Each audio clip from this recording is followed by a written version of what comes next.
नमस्कार। गर्भ विज्ञान और गर्भ संस्कार के बारे में हम कुछ विचार कर रहे थे। उसमें सबसे एक लॉजिकल जो सीक्वेंस होती है उसमें पहले अपना विषय प्रतिपादन करना होता है, फिर वो सत्य है उसकी युक्ति देनी पड़ती है, उसको प्रतिज्ञा और हेतु कहते हैं शास्त्रीय परिभाषा में। उसके बाद जब तक व्यक्ति को उदाहरण नहीं मिलता है, दृष्टांत प्राप्त नहीं होता है, तब तक उसका विश्वास नहीं बैठता है। इसीलिए दृष्टांत देना, उदाहरण देना भी जरूरी होता है। तो ऐसे अनेक उदाहरण गर्भ संस्कार के परिणाम के हैं। गर्भ संस्कार से क्या क्या परिणाम आता है, गर्भ विज्ञान और गर्भ संस्कार कैसे पुरुषार्थाधीन है, उसको बताने के लिए, उसको सिद्ध करने के लिए ऋषि मुनियों ने कुछ उदाहरण दिए हैं।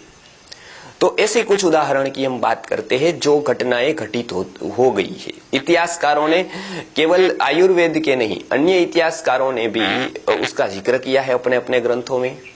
बहुत सारे ऐतिहासिक प्रामाणिक ग्रंथों में उसका वर्णन आया है।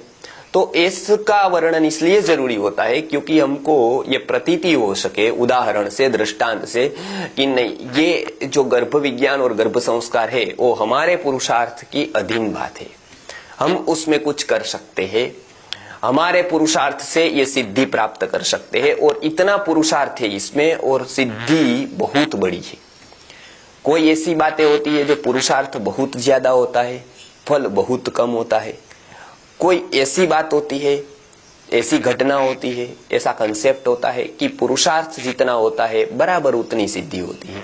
कोई कोई ऐसा होता है घटनाएं कि जो थोड़े पुरुषार्थ पर बहुत बड़े फल की प्राप्ति होती है। तो एक क्षेत्र ऐसा है जहां से जो सिद्धि है, फल प्राप्ति है, उसके अनुसार यदि पुरुषार्थ को कंपेयर किया जाए, उसकी तुलना की जाए, तो पुरुषार्थ बहुत ही कम है और सिद्धि प्राप्ति बहुत ही ज्यादा है। तो इसमें एक उदाहरण मैं आज देना चाहता हूं, एक दृष्टांत जो इतिहास में संकलित है। उसमें शत्रुजित राजा का वर्णन आता है। शत्रुजित राजा भारत का बहुत ही प्रसिद्ध राजा हुआ। गालव ऋषि के समय की ये बात है। तो अर्थात लगभग ऋतुध्वज जी हम बात कर रहे हैं, उसका 3000 साल के आसपास का समय बीत गया है अभी इतिहासकारों के मत से। बहुत सारे इतिहासकारों ने इसके बारे में बात की है।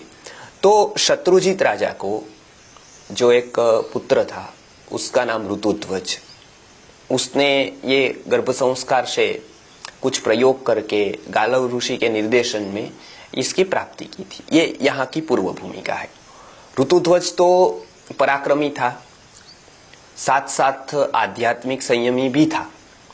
तो उससे शुरू होती है ये कहानी, क्योंकि वो बहुत प्रसिद्ध राजा है। बहुत इतिहासकारों ने ऋतुध्वज का उल्लेख किया है। तो उसकी शादी मदालसा से होती है। वो मदालसा भी एक सुंदर, सुशील और आध्यात्मिक युवती है और इससे शादी होती है। तो उसमें गालव ऋषि का जो तत्व ज्ञान था उसमें सबसे ज्यादा विचार गर्भ विज्ञान का था। तो उसको लगा कि गर्भ विज्ञान से हम क्या क्या कर सकते हैं। मदालसा ने उसका व्यवस्थित अध्ययन किया। उसको लगा कि ये पुरुषार्थाधीन है कैसी संतति लाना। तो वो शुरुआत से ही आध्यात्मिक थी, ब्रह्मवादिनी थी, ऐसा वर्णन है। तो उसने शुरुआत से ही उस तरह के विचार करने शुरू किए, सत्संग शुरू किए, आध्यात्मिक ग्रंथों का पठन पाठन शुरू किया। तो वो आश्रम में जाने लगी रोज और फिर उसको एक पुत्र की प्राप्ति हुई। ये और उसका नाम, जो उनके पिता है, क्योंकि 10वें अनि पिता नाम कुर्यात, ये श्रुति है, पिता ही नामकरण करते हैं। तो उसमें पहला जो पुत्र हुआ वो उसका नाम विक्रांत रखा, उसके पिता ने रखा। अर्थात ऋतुध्वज जो उस समय का राजा था वो बहुत बड़ा राजा था, सम्राट की कक्षा में आए उतना राजा, बड़ा राजा था। तो विक्रांत नाम रखा। फिर उसी तरह से वो दिन बीतते गए। तो बचपन से ही वो बालक वैरागी था, धीरे धीरे उसका मन भी वैराग्य की ओर अग्रसर हुआ। वो भी सत्संग ध्यान उसमें बचपन से ही वो रस रुचि लेने लगा। और धीरे धीरे वो लगभग 5-6 साल का हुआ, तब से वो उस पता चल गया, सभी लोगों ने उसके लक्षण देखकर बता दिया कि ये कोई राज्य नहीं कर पाएगा, ये आध्यात्म में ये सन्यासी होगा। और उसी मार्ग में वो आगे बढ़ा। दूसरे पुत्र की बात आती है, उसमें भी ऐसा हुआ।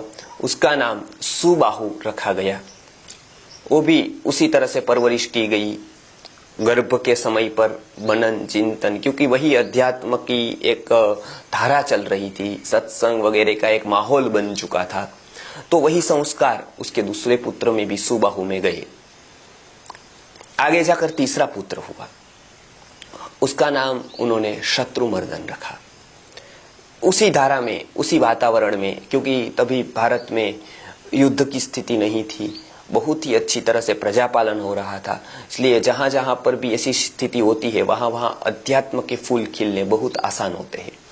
अध्यात्म का एक वातावरण ऐसी परिस्थिति में बहुत ही अच्छा खिलता है, अच्छा फूलता है। तो ये आध्यात्मिक वातावरण में तीनों पुत्रों का जन्म, तीनों पुत्रों का संवर्धन हुआ। तो उसके कारण तीनों ही इस ब्रह्म विचार सरणी वाले आध्यात्मिक पुरुष हुए। मदालसा ने देखा कि यदि ऐसा ही होता रहा तो कोई पुत्र राजगादी संभालेगा नहीं, तो उसने युद्ध की कथाएं, राजनीति की बातें वो करना शुरू किया। अर्थशास्त्र और राजनीति शास्त्र पढ़ना शुरू किया, ताकि वो अपने मनन और चिंतन पर वो पूरी की पूरी धारा वो बिठा सके।